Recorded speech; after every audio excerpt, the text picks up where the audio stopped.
You ask Tiger to solve. This deals with linear equations with one unknown. The final result is x equals 7. Let's solve it step by step. Simplify the expression. Expand the parentheses.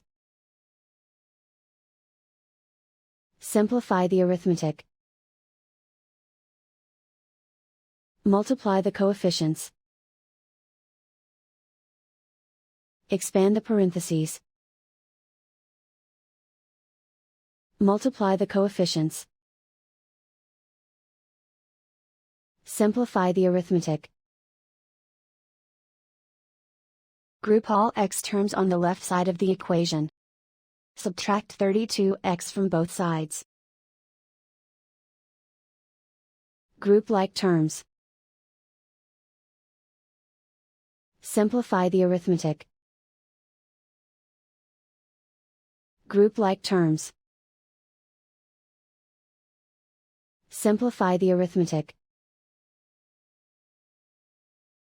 Group all constants on the right side of the equation. Add 48 to both sides. Simplify the arithmetic.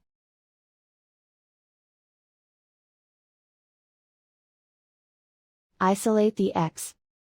Divide both sides by 8.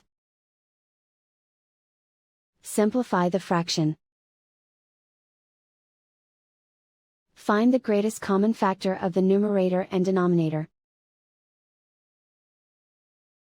Factor out and cancel the greatest common factor. And so the final result is x equals 7.